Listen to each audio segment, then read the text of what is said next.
Hey everybody, it's your friendly neighborhood Pedro, and just want to say Happy New Year to everyone. Happy 2016. Wish everyone continued success, and if you didn't have a great 2015, I hope that 2016 treats you in a much better way. So, without further ado, we're going to talk about creator points and god powers today. And just recently got the information from the Universim website that the current plan that they have for these god powers and creator points. And if I have enough time, I'm going to talk about all of it in this one video, but if I do run a little short on time, I'll talk about some of the other powers in a future video. So let's jump right into it. Creator points are going to be what fuels your god powers. So, according to the website, theuniversim.com, which you can check out, you will have a maximum of 3,600 god points or creator points. And each god power will cost a set amount of creator points.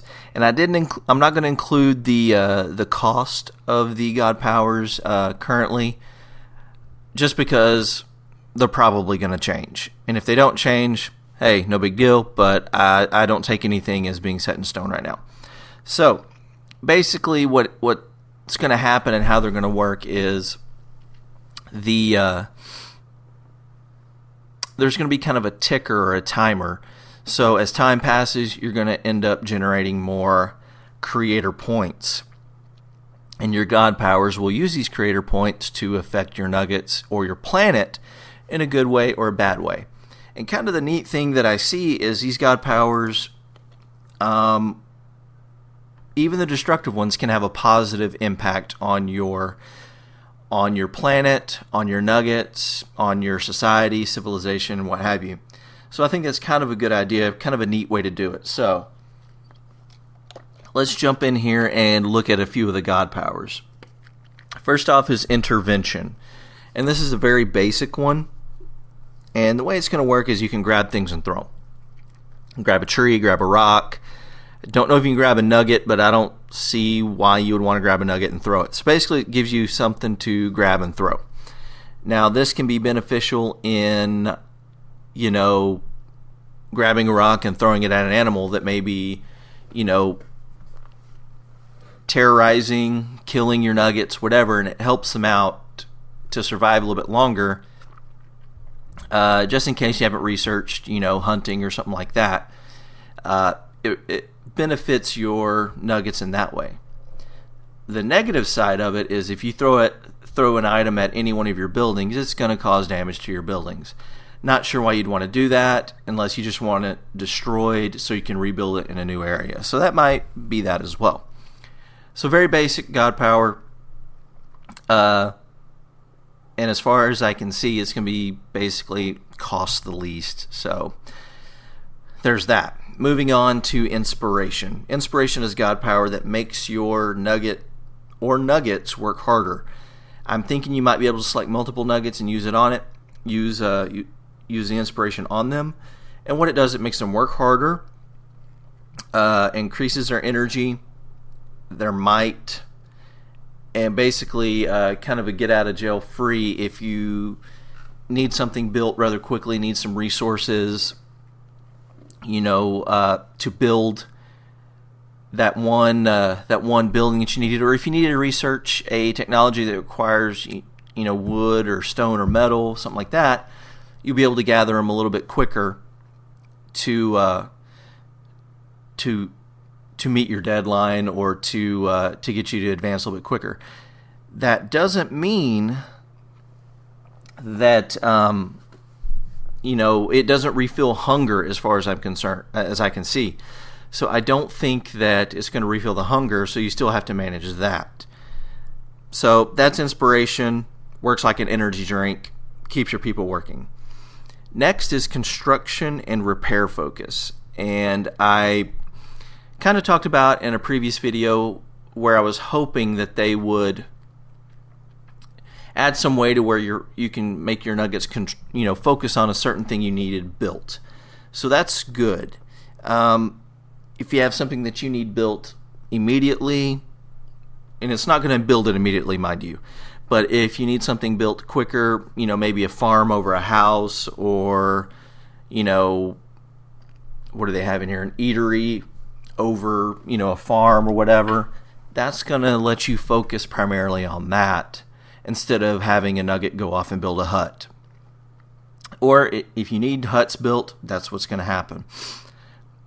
Also, it helps them focus on repairing a structure. So if there's been damage from, an animal attack, or maybe you caused a natural disaster, or maybe there was a fire, it's going to make them repair those buildings instead of focusing on something else. So there's that. Then there's Immortality. Immortality basically makes one of your nuggets immortal, but not to where they can't die. And I know you're saying, Pedro, what does that even mean? That sounds like it's not immortal.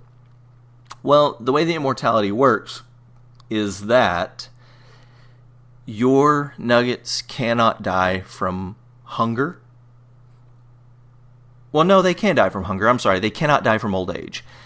But they can still die from hunger, and they can still die from animal attacks.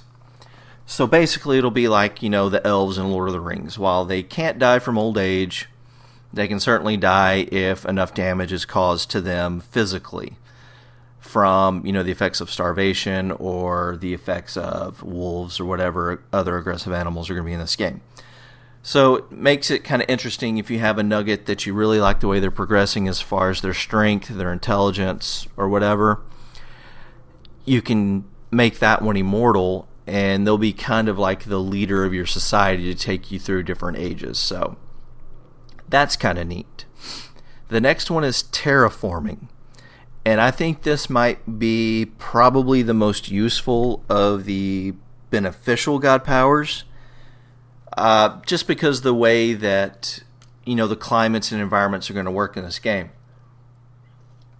If you remember in a previous video that I did where I was talking about trees and how they affect the climate as far as oxygen levels, if you cut down too many trees, of course it's going to affect your oxygen levels. Well, in this case, you can plant either 1 or 10 trees, and each one will cost different, creator points.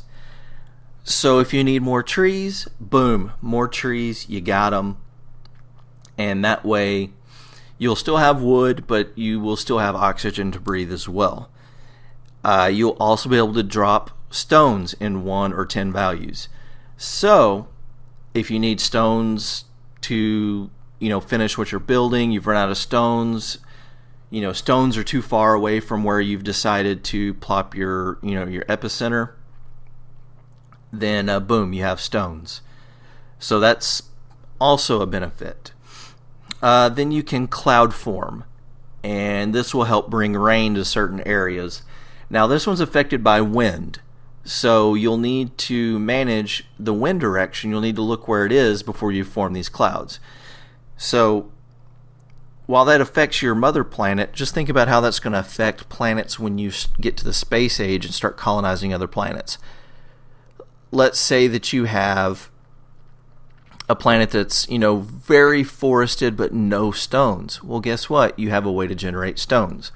Vice versa, you have a planet that is not very oxygen rich, but it has other resources you could use or that you need.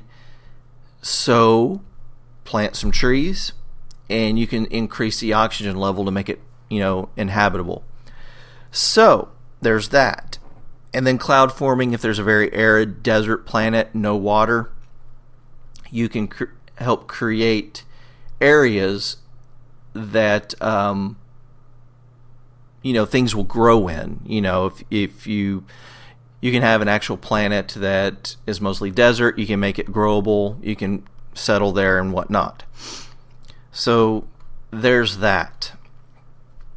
Now, there's also destructive god powers. And I'm going to try to squeeze this in here just real quickly. Basically, you have lightning, earthquakes, volcanoes, tornadoes, and meteors. And lightning exactly what it sounds like. Bolts of lightning, and it can cause fire. The lightning bolt itself will damage structures and creatures. So if you need something killed real quickly, boom, lightning. But you have to be careful because it can also set the trees around it on fire, and if you make them, strike too close to your nuggets or your epicenter, it will set things on fire. Secondly, earthquakes. Earthquakes, I know what you're thinking. Why would I ever use an earthquake? Well, here's the reason why. It will damage buildings, around where you have set for the earthquake to happen, but it might open up new resources that weren't available before that will help you advance your people. So that's kind of a benefit as well. Volcanoes, exactly what it sounds like. It will cause damage, but it could be beneficial. If you find an ice planet, it increases the temperature around the volcano, so that could be a benefit. Then you have tornadoes. Basically, plop down a tornado and it's going to destroy everything in its path. You can decide where the tornado forms, but you cannot decide where it goes. It will go off on its own and do what it wants to do. It will suck up things in its path and spew them out everywhere. Then you have the Meteor, most destructive power there is. It's going to be a meteor shower and it will cause damage on your planet. But here's kind of the thing. It also sets something called a Pandora's box. Now, in that box could be research or resources that you need, or it could be a plague or even a bomb. So there's that. So I just wanted to give you guys a quick overview on some of the god powers. I'll try to do a little bit more in depth when information comes out. So until next time, this has been your friendly neighborhood Pedro. Rate, comment, subscribe, and we will see you all later.